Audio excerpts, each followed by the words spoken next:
El próximo sábado, 21 de septiembre, se recuerda en todo el mundo el Día Mundial del Alzheimer, esta enfermedad que, bueno, cada vez lamentablemente se diagnostica más. Digo, lamentablemente porque, claro, genera inconvenientes para la vida cotidiana, sobre todo en los adultos mayores.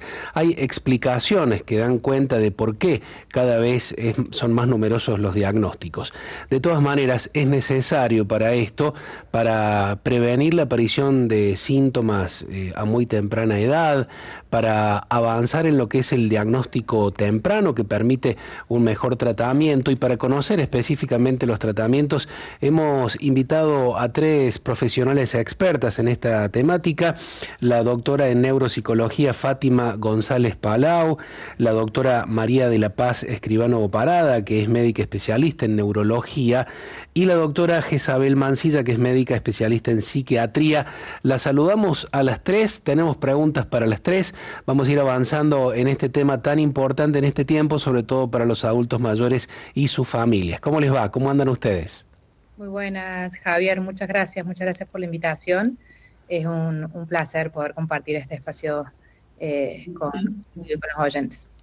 Bueno, están allí las tres, vamos a ir intercambiando las preguntas, cada una nos podrá decir en la respuesta, según la especialidad, lo que pueda responder, para ir avanzando un poco en este tema.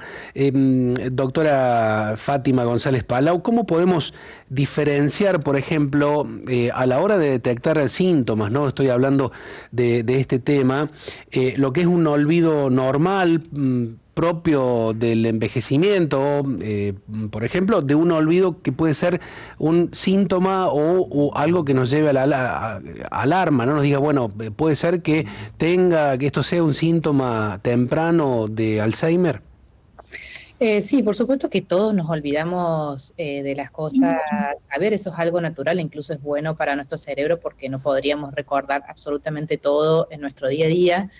Y lo que sí hay que tener en cuenta, que nosotros siempre sugerimos, es si esos olvidos empiezan a tener mayor frecuencia o mayor intensidad. Entonces, algo que era un detalle que a veces olvido de conversaciones pasa a ser un olvido, por ejemplo, de una conversación completa. Algún olvido que a veces olvidamos de eventos que no son de tanta relevancia, bueno, empezamos a olvidar cosas importantes, eventos de familiares cercanos.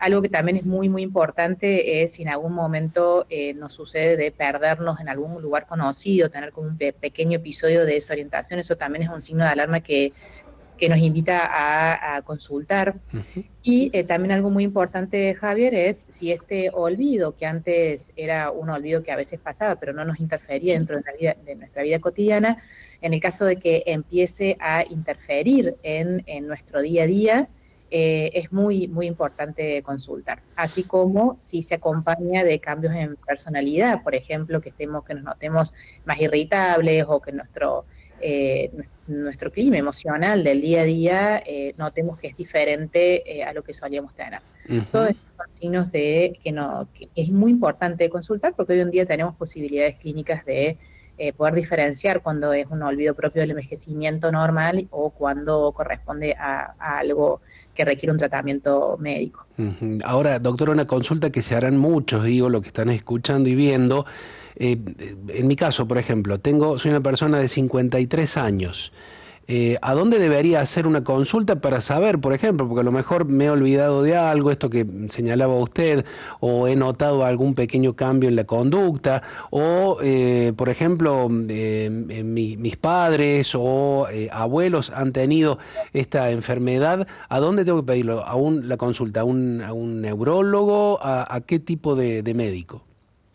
En general, muchas consultas empiezan por el mismo médico de confianza, el médico clínico, que es Uh-huh. quien deriva a poder hacer una consulta especializada.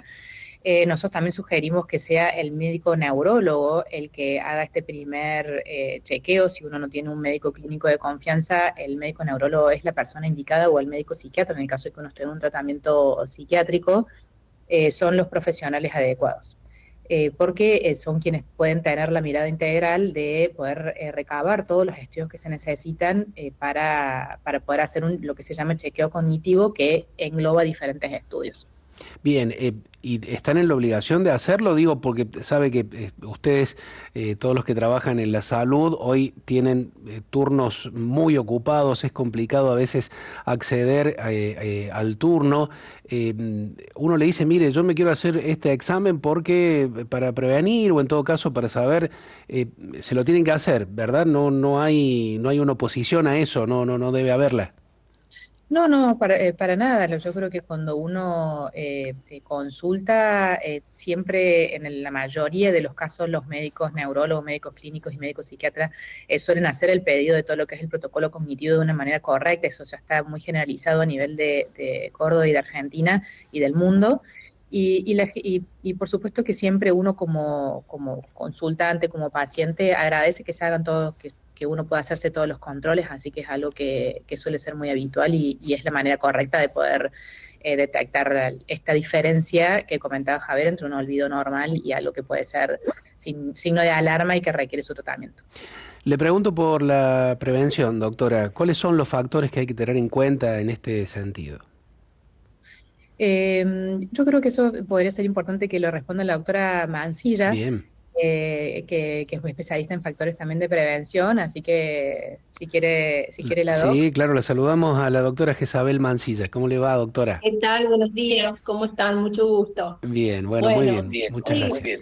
un poco como mencionar estos factores de riesgo que nos van a ir llevando a una posible enfermedad, ¿no? Y que está muy ligado a los factores preventivos, porque si conocemos los factores de riesgo, podemos como paciente trabajar sobre estos factores de riesgo y prevenirlos, ¿no? Ujú. Siempre hay que tener en cuenta que estamos hablando como factores bien de riesgo, la edad es uno de ellos, ¿no? Uno cuando se va acercando a los 65 años y supera esta edad, bueno, estamos con más chances de poder tener, de poder presentar la enfermedad. Ujú. También el sexo femenino es también un factor que contribuye. No significa que los hombres no vayan a presentar, ¿sí? Pero bueno, sí como hay otras enfermedades que la presentan más los hombres, en el caso del deterioro cognitivo más específico, la enfermedad de Alzheimer, la mujer tiene un poquito más de prevalencia.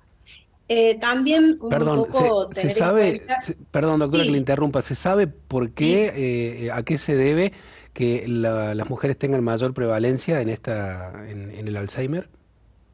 En realidad hay muchas cuestiones que se desconocen en la enfermedad de Ujú. Alzheimer, ¿no? Pero sí tiene que ver cuestiones hormonales, estilos de vida, que es un poco lo que vamos a ir mencionando ahora. No hay una causa bien específica que pueda decirse es debido a, ¿sí?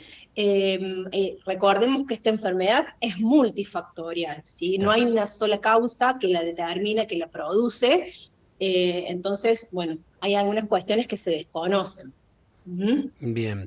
Y es, También hay que tener en cuenta, sí, perdón, y es sí. el factor genético es muy importante, digo, ¿hay alguna cuestión? ¿Se pueden hacer análisis genéticos que puedan detectarlo tempranamente?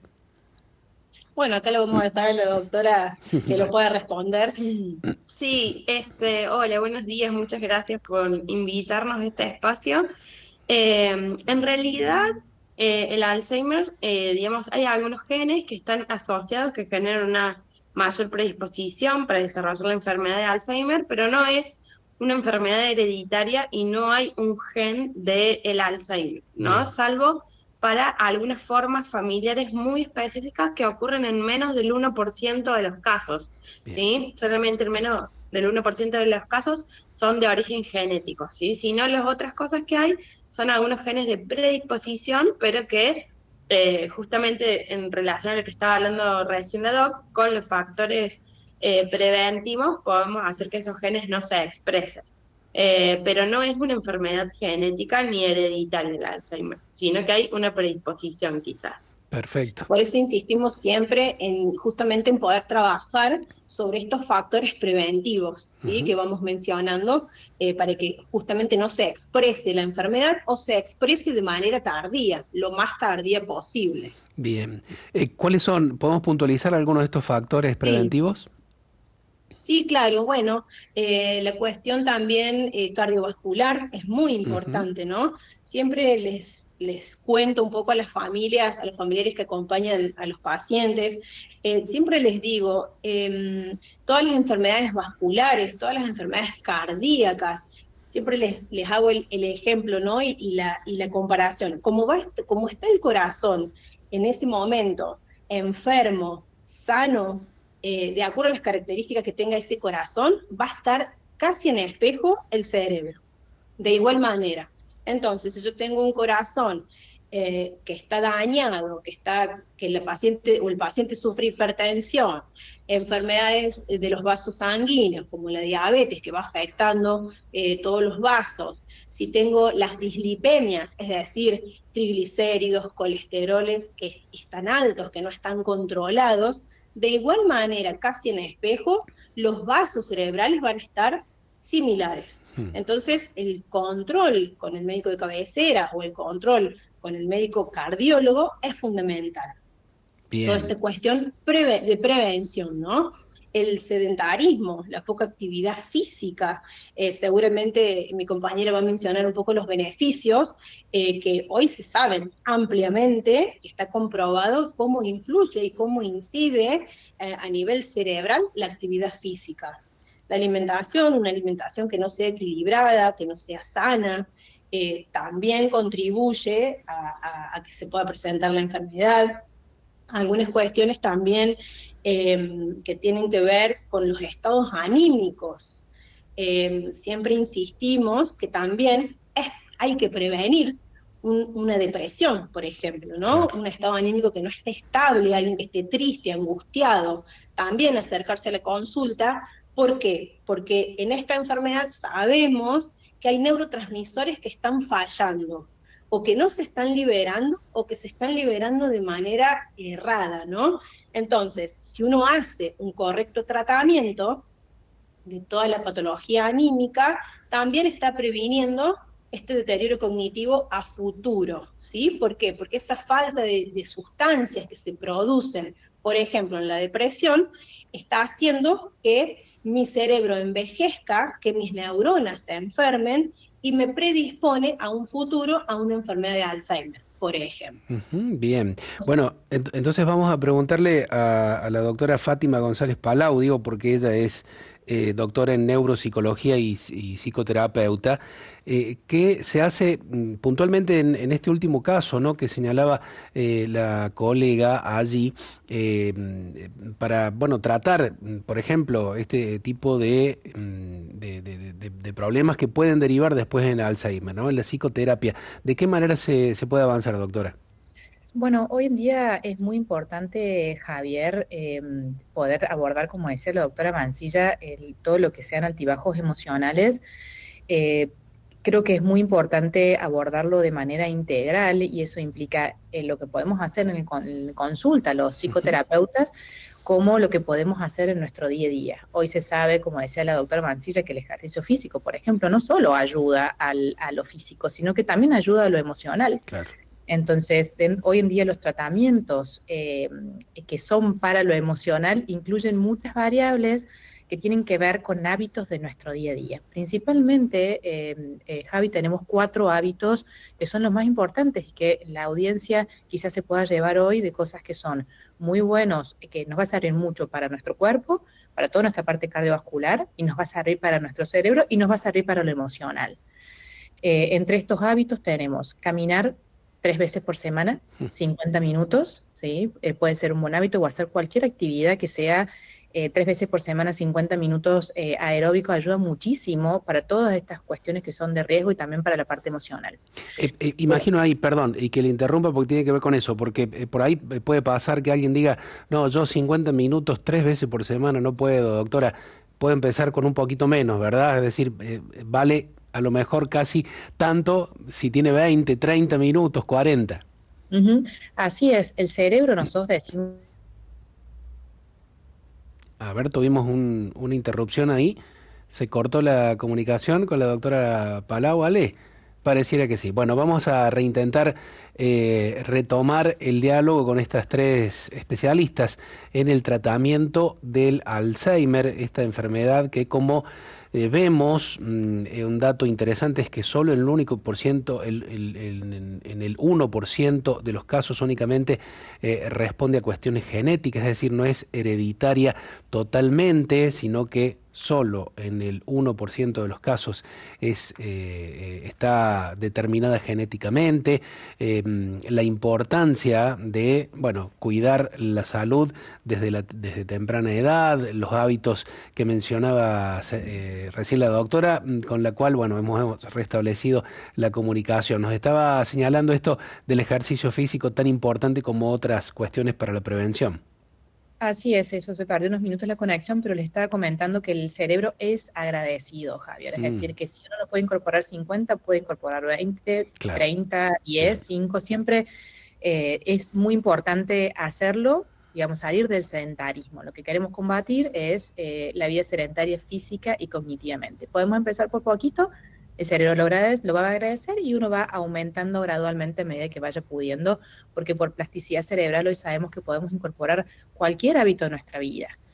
Luego el segundo pilar es la alimentación saludable, ¿sí? Es muy, muy importante llevar una dieta que sea rica en nutrientes, en frutas, en verduras, en pescados. Y para mí algo que es lo más importante, Javier, es la vida social. Mm, Tenemos que cultivar nuestros vínculos, ¿sí? De una manera profunda, vínculos de calidad, ¿sí? claro. Y no estamos hablando, Javi, con esto de los vínculos a través de las redes sociales, ¿sí? Sino los vínculos cara a cara, con aquellos familiares que sabemos que nos hace bien, aquellos amigos que sabemos que realmente nos suman en calidad de vincular. Así que eso es muy, muy importante para nuestro cerebro, para nuestro cuerpo y para nuestras emociones. Y el cuarto pilar, Javier, es todo lo que es el aprender algo nuevo.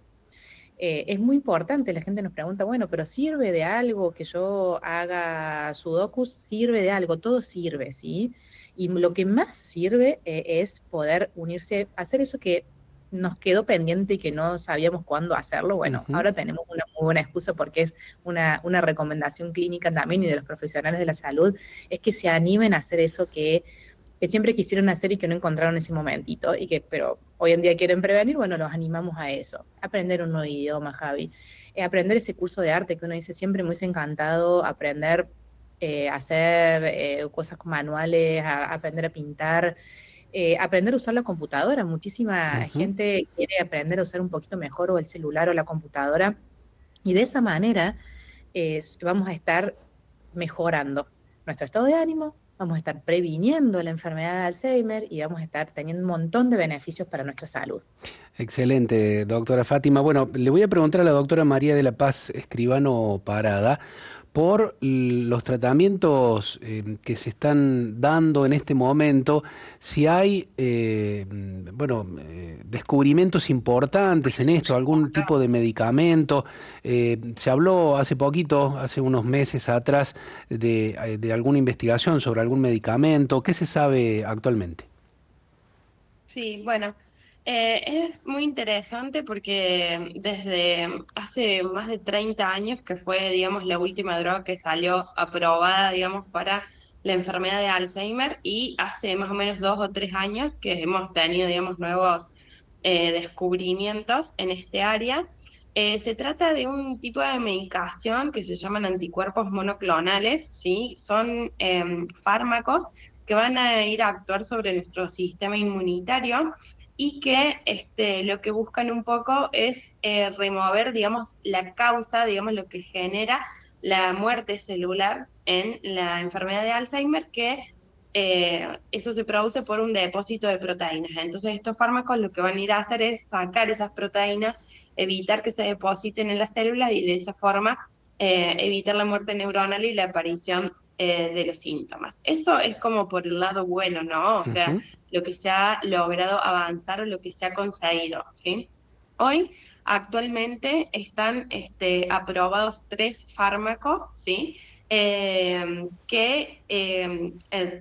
un perfil farmacológico bastante similar. Entre ellos no están aprobados aún aquí en Argentina, ¿sí? Algunos de ellos están aprobados por la FDA, que es la Dirección de Drogas de los Estados Unidos, y a otros por la aprobación de la Unión Europea, pero no todos en todos lados, digamos. ¿Y por qué estas aprobaciones están como parciales y todavía no han llegado acá a Argentina? Porque si bien se han visto buenos resultados con estas medicaciones, estos resultados están como a grupos todavía muy acotados, ¿no? Tienen que ser pacientes que estén en un estadio muy leve, muy precoz, recién iniciando la enfermedad, ¿sí? También son medicamentos muy costosos, ¿sí? No solamente eh, porque el medicamento en sí es caro, sino porque también requiere de realizar toda una serie de estudios previos que implican la utilización de punción lumbar o de la tomografía por emisión de positrones, más conocida como PET, que es un estudio muy específico. Y bueno, y todo eso le suma bastante, digamos, al tratamiento, además de que una vez que uno está en tratamiento hay que hacerse resonancias de manera seriada, ¿sí? Entonces, todos aquellos pacientes que, por ejemplo, tienen un estadio más avanzado, los pacientes anticoagulados, los que no pueden hacerse resonancia o demás, todavía no están aptos para recibir este tratamiento, ¿sí? Entonces, una de las cosas es que por ahora el grupo de pacientes que lo podría recibir, y lo pongo en potencial porque aquí en Argentina todavía no lo hemos utilizado y en otros países aún es escasa la experiencia, si bien son medicamentos que están probados por ensayos clínicos farmacológicos, aún no tenemos, digamos, como la calidad y todas las cosas listas como para que se prueben. Pero además hay una cosa y es que aún hoy persisten, digamos, algunos efectos adversos potencialmente graves relacionados al uso de esta medicación, que si bien son poco frecuentes, pueden aparecer. Entonces hay que seleccionar muy cuidadosamente, digamos, a qué pacientes se lo vamos a dar y a qué pacientes no se lo podemos dar. Así que igualmente es una luz de esperanza y un camino prometedor, ¿sí? Hoy por hoy ya están ingresando, digamos, a Argentina en ensayos farmacológicos con drogas que son como de la familia, pero que lo que buscan es justamente que tengan una forma de administración más sencilla, que tengan menos efectos adversos y demás. Así que bueno, estamos a la espera, pero alentadoramente está muy avanzada la investigación en ese campo. Clarísimo, doctora. Bueno, desde Radio María aquí siempre, ¿no? Permanentemente cuando tocamos estos temas vinculados con la investigación de la medicina, con el trabajo de los médicos, de los científicos, biólogos, farmacéuticos, siempre desde la fe decimos, bueno, hay que rezar también por todas las personas que están haciendo investigación, ¿no? Tanto esfuerzo allí y pedirle también a los estados que pongan los recursos necesarios para que se logren avances más contundentes en este sentido. Mientras tanto, agradeciéndoles ya a las tres por todo lo que han compartido, les pido una palabra, una última reflexión a cada uno para las familias que hoy ya están acompañando a personas que tienen y están desarrollando esta enfermedad en distintas maneras, ¿no? A veces con estadios más avanzados, otros comenzando. ¿Qué se le dice puntualmente a los hijos, hijas, hermanos, sobrinos que están allí conviviendo con esta situación? Yo creo que lo más importante, Javi, es invitarlos a cuidarse mucho. Creo que siempre cuando hablamos de enfermedad de Alzheimer hablamos de que no es solo con el paciente con quien trabajamos y que a quien hay que cuidar, sino también muy cercanamente a los familiares que están brindando esto que es el cuidado, que verdaderamente es un acto de amor cuidar a una persona con enfermedad de Alzheimer. Así que los animamos a cuidarse y a estas mismas variables que son preventivas, poder incorporarlas, encontrar sus espacios, sabiendo que si este familiar cercano está bien, también nuestro familiar que tiene la enfermedad va a estar bien. Gracias, doctora Jezabel. Sí, bueno, un poco ligado a lo que dice la doctora Fátima. Primero, no tener miedo, ¿no? No Ujú. asustarse ante la aparición de los síntomas. Si hay algún síntoma que nos preocupa en lo personal, acercarnos, consultar, preguntar. Hay muchos especialistas en esta temática y quizás empezar con el médico más cercano, ¿no? Como decía la doctora al principio, no tenerle miedo. Por otro lado, a las familias, como recién mencionaban, buscar ayuda también, no quedarse solos. También es muy importante tener en cuenta que la persona que cuida también puede enfermarse, ¿no? Ujú. Entonces, esto que decía la doctora, cuidarse y pedir ayuda.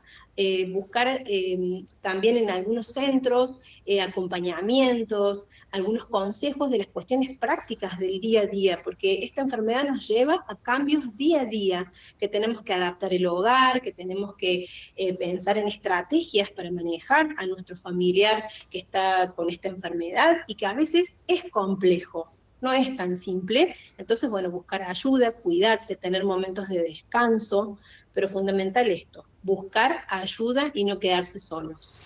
Gracias, Doc. María de la Paz. Yo nomás agregar que todas esas consultas, digamos que consultar como familia, como bien dijeron las doctoras, y también tratar de hacerlo de la manera más precoz posible, Bien.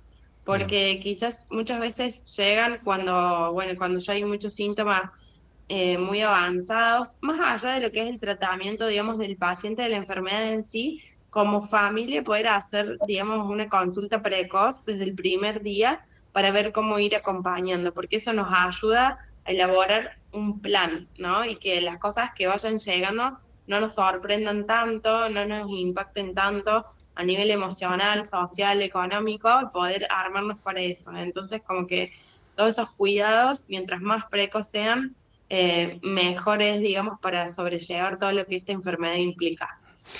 Muy agradecidos. Perdón, ¿no? Sí, sí, sí. Para agregar una cosita más, Sí, claro.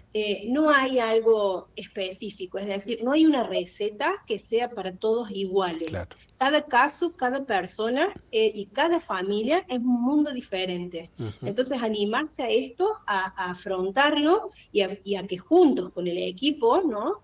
Podamos ir encontrando las respuestas a cada situación. Nada más. Excelente, las tres, muy agradecidos desde aquí, desde la radio, también los televidentes manifestándolo con un montón de preguntas y cosas, pero lamentablemente nos hemos quedado sin tiempo nosotros por aquí, así que les agradecemos muchísimo a las tres. Que tengan muy buen día, muchas gracias. Muchas Muchas gracias. gracias. Hasta luego.